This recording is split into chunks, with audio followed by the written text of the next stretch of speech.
they reached out to me and they're saying, well, Floyd Mayweather now has joined Terence Crawford's camp. Does that mean Floyd Mayweather doesn't like Jaron Boots Ennis? Floyd Mayweather went to Terence Crawford camp to give Terence Crawford advice on Canelo Álvarez. Robert, Floyd Mayweather just visited Crawford in camp. Is he going to help him how to beat Canelo, any of that? Why not? He beat Canelo.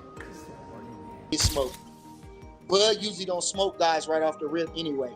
He don't never do that.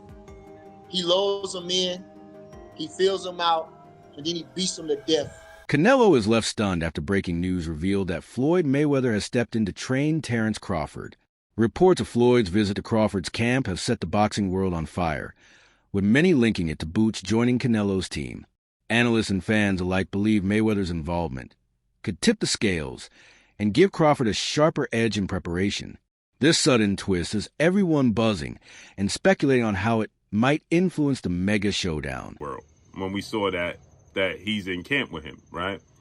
And so people are saying now that they reached out to me and they're saying, well, Floyd Mayweather now has joined Terence Crawford's camp. Does that mean Floyd Mayweather doesn't like Jaron Boots Ennis? Floyd Mayweather went to Terence Crawford camp to give Terence Crawford advice on Canelo Álvarez. Well, one, Terence Crawford is not fighting Jaron Boots Ennis. That's number one. Number two, it's not shots at Jaron Boots Ennis if Floyd Mayweather was to go to Terence Crawford camp. Number three, I saw this clip that Fight Hype had put out, and it's an old clip of Floyd Mayweather and Terence Crawford at Shakur Stevenson's sparring session in Las Vegas. Shakur had called them all to be at that sparring session, okay? And Floyd Mayweather assisted. Now, Floyd Mayweather took on Canelo Álvarez September 14th of 2013. That was 12 years ago, okay? And so with that said,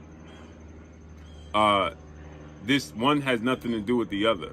Floyd Mayweather, from what I'm being told from Terence Crawford's camp, that he has not went up to Colorado and helped Terence Crawford do anything, okay? Now, I don't know if he's willing to or not. I don't know if Terence Crawford reached out to him or not.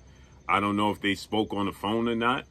But, you know, it's when you saw Terence Crawford and Floyd Mayweather at the top-ranked gym watching Shakur Stevenson, and they had a conversation with Eddie Hearn. That's very, very old, okay? That's very old. Now, Floyd Mayweather has stand pat on Terence Crawford is the best fighter in the world currently right now as it stands. Pound for pound lit up Twitter with a picture of Floyd alongside Terence.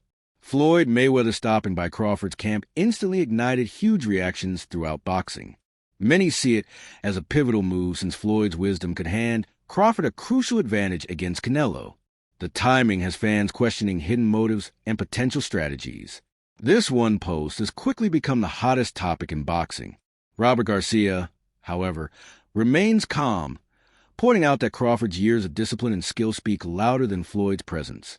He stresses that Mayweather's arrival might excite fans, but real victory comes from Crawford's dedication and preparation.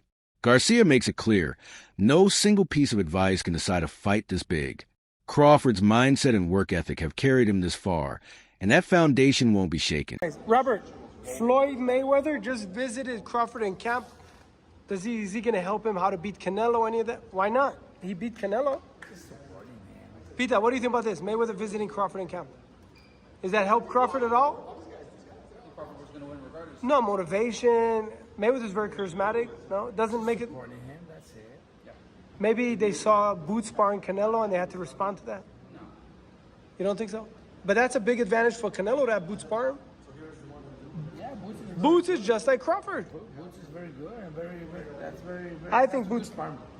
You don't think Boots is like Crawford?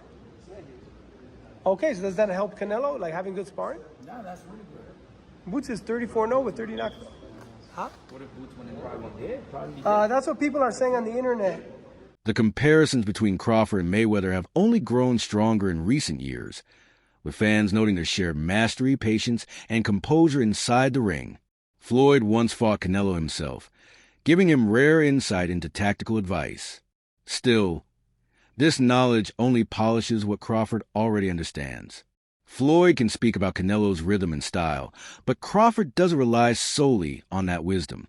Being labeled a future Mayweather comes with pressure, yet Crawford seems ready to embrace it. Anticipation grows over whether Floyd's influence can tilt the balance. But the truth is, Crawford's foundation is already rock solid. After Terence Crawford's dominant victory in the mega fight of this era, which is Errol Spence versus Terence Crawford, everybody started talking and asking, is Terence Crawford one of the greatest ever? Could he end up retiring undefeated, passing Floyd's record, and being one of the greatest fighters ever? And that performance definitely put him on the right foot toward that direction. But I wanted to look at Floyd Mayweather, who is possibly the greatest fighter ever and was the greatest fighter hands down of the era right before him. I want to compare Floyd versus Terence Bud Crawford. They both fought it at 147. This, in real life, if the eras aligned, could have been a matchup that could have realistically happened. And who would have won? Now, I don't like making these predictions until a fighter's career is fully over because we don't know which direction Crawford's career can go. Looks like it's going to just keep going up, but you never know. So I like waiting until fighters retired. But I want to compare the two fighters here, look at sparring. Now, guys, I use sparring clips because I cannot use fights. Al Stanton draws attention to Crawford's remarkable sharpness, which continues to surprise observers. At 38, many fighters show decline, yet Crawford remains quick and explosive. Stanton highlights how he still carries the hunger of a young athlete. His sparring shows speed, precision, and control that seem ageless. For Stanton, the most impressive part isn't just Crawford's condition, but his ever-evolving mindset. These qualities convince him that Canelo won't be able to keep up with the intensity Crawford consistently brings to the table. And most recently just got back from Colorado Springs, Colorado, with training camp with Terence Crawford. And mainly that's why we're here. So if you can, what a lot of people are going to want to know is, how was the experience getting in the ring with Terence and, without giving away situations and game plans and stuff like that. What can you tell us from your experience in that camp? He don't look like a 38-year-old in the ring. I can say that. Experience. I sparred him a few times. Good experience, and he's just different, man. His heart different. I really think he's gonna pull this off. So I would say, how long you been coming here? 2 years. 2 years. So I would say, like about a year and a half ago, he first sparred Lester Martinez, who's on the undercard of Crawford Canelo. And Bomac said to me, he said, regarding Al, he said, hey, man, if Bud ever fights Canelo, because that's always, for the past couple years, I know it's been in talks, he said he would be perfect sparring for Canelo, but I fought him, so went out there, got that experience. But what does that experience do for you? Do you go in there, obviously it turns me up.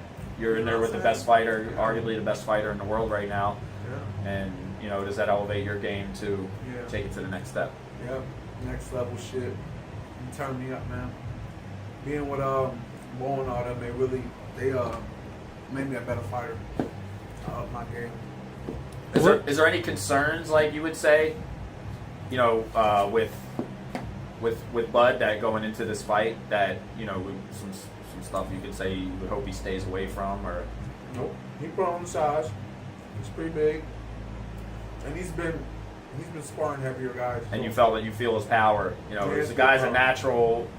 Started his career as lightweight, so you feel his power. Well, obviously you've never been in there with anyone as good as him, because there might not be anyone as good as him. So what really I don't want to say surprised you, but what did you really take note of that, holy shit, this guy is, really good at this, Skills. Inside camp, Crawford demonstrates the discipline that defines champions. He endures punishing workouts aimed at building both endurance and power. Sparring sessions mirror real fight intensity, while cardio routines push his stamina to its limits. Observers note the seriousness in every drill. There are no shortcuts. Crawford understands that moving up in weight takes more than skill. It requires flawless conditioning. Each sweat-soaked day sharpens him further. His team ensures every weakness is addressed and every strength maximized. This meticulous approach explains why Crawford is still seen as a dangerous threat even against naturally bigger opponents. You back on your boxing days. There you go. That's all. There you go, Bernie. There you go, Bernie. Drop it with that, man. Kidney shot, Bernie. There you go. There you go. He gonna take it though. There you go. Kidney shot, Bernie. He gonna never show Kidney it. shot, Bernie. Tell me Kidney later. shot, Bernie. Turn him up, Bernie. Turn him up, Bernie. Turn him up, Bernie. Turn him up. Turn him up. Turn him up, Bernie. He ready to fall, Bernie. Turn him up. Turn him up. Turn him up. Eso, Bernie. You back. You back, Bernie. You back. Good body shot. Good body shot. Beautiful body shot. Beautiful body shot. Beautiful body shots, Bernie. Nice body shot. Turn him up. Turn him up, Bernie. Turn him up. Turn him up. Turn him up. Turn him up, Bernie. Turn him up. If he dies, he dies. If he dies, he dies. I thought you said, hey, Steven, you was over there like. Bernie the boxer is impressed by Crawford's sparring, pointing out his dominance and steady growth. He explains that every session builds confidence, making Crawford look stronger each day. Bernie admits Canelo has also bolstered his camp by bringing in Jaron Ennis, showing both fighters are leaving nothing to chance. Yet Bernie sees Crawford as a standout, thanks to his sharpness and resilience. His camp performances suggest he'll walk into fight night in peak form, mentally and physically prepared for the biggest stage. It was good work. Crawford got off the plane, had the 8, and they fought. And he sparred Richard Hitchison first. So he went with Richard Hitchison and Brian Norman, all in the same session. Just got off the plane, didn't eat, and they had a good sparring session. That's it. He didn't get smoked. Bud usually don't smoke guys right off the rip anyway. He don't never do that. He loads them in, he fills them out, and then he beats them to death. When we asked Brian Norman to come to training camp because he had good work, they turned us down. Yeah. Shout out to Brian Norman. I'm just telling the truth. That's it. So you might have a good session with Crawford. What great champion didn't have good sessions with? Some people had good sessions with the champion. That's not nothing out of the ordinary. I watched his documentary. He said this guy came out of nowhere. He gave Dempsey a bad time. He said, I can do that, but only for about a round. I go out around the town, bang up a couple guys, and me and Dempsey can go at it, build up a reputation, and then we'll go at it. So, like I say, Brian Norman, at least he didn't stay in the sparring session. He moved up here, world champion now, and he getting his just due. He worked hard, and he wasn't scared. He didn't back down. Like I say, he gave a good account of himself in every sparring session with the guys that he sparred with, Tank and most notably Crawford. Does this build a different type of fuel? Just knowing that, hearing everybody saying that, hey, Canelo is really taking this training camp real seriously due to him bringing some of these sparring partners in. Tell me, do you feel like that fuels the team Crawford? When they signed it, that was the fuel. Joel Diaz offers a practical perspective, reminding fans that Crawford actually risks very little in this matchup. A win would be historic, conquering a weight class above his natural division. A loss, Diaz explains, simply means returning to his natural class with legacy untouched. He frames the fight as more of a business decision than a gamble. Crawford's status as a pound-for-pound star is secure no matter what. That frees Crawford of pressure, while Canelo shoulders the weight of defending his name at super middleweight. In boxing, Terence Crawford wins. Yeah. But he wins money. Because now, hey, you know what, as my friend that you are, I make you an offer. Would you fight Canelo? I'll give you 40 million. I don't know if it's 40, I don't know if it's 50, 60, but he's not gonna make no less than $10 million. So right there, Crawford's winning, regardless. As a fighter, like, dude, you give me 20 million, I'll fight anybody. I'll fight Anthony Joshua right now. Yeah. So Terence Crawford has to sell the fight. He has to say, I'll beat Canelo, left and right, whatever, right? But we've seen it we've seen it many, many times. When fighters move up 2 divisions to be the champion, they fail. Yeah. I saw it with Mikey Garcia when he fought Earl Spence.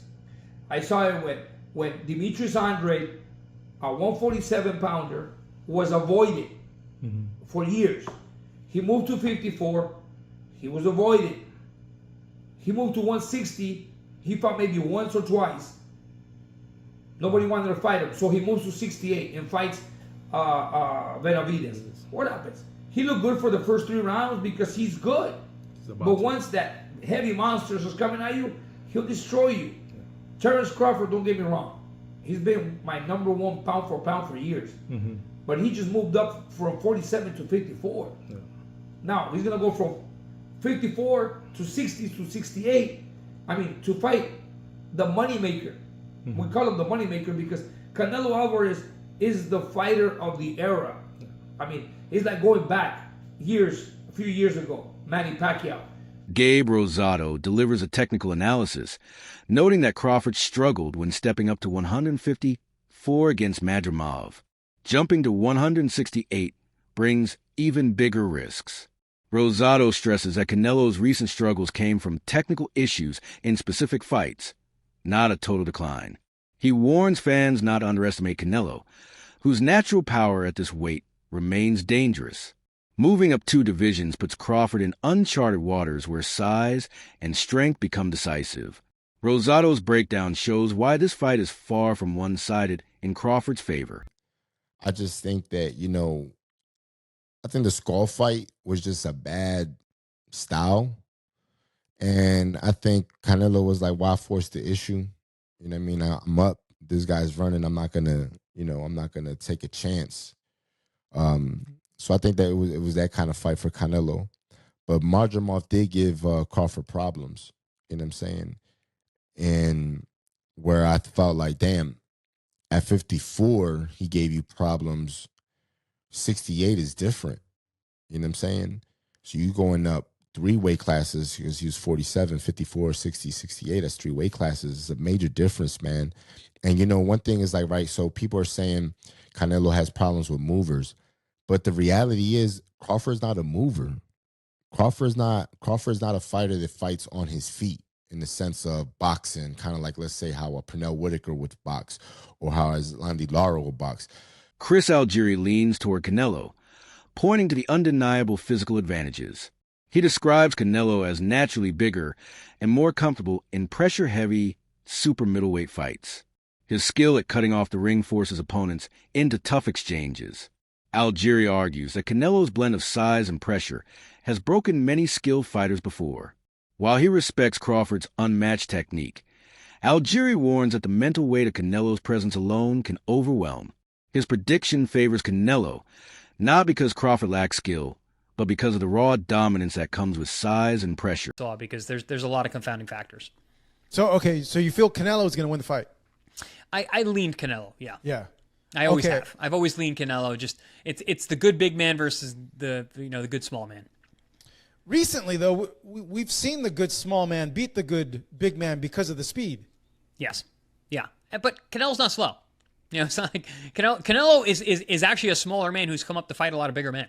Because his hand speed, the guys can't deal with him. So his ability to cut off the ring, the fact that he imposes his will, he puts a lot of mental pressure on his opponents without even doing a whole lot. He doesn't throw a ton of punches. He throws less now than ever, but he's there. He's got this frame and his physique. And I've sparred Canelo. The guy's a tank. Like he's very physical in the ring without doing a whole lot, just because of his presence. And that's a wrap for today's video.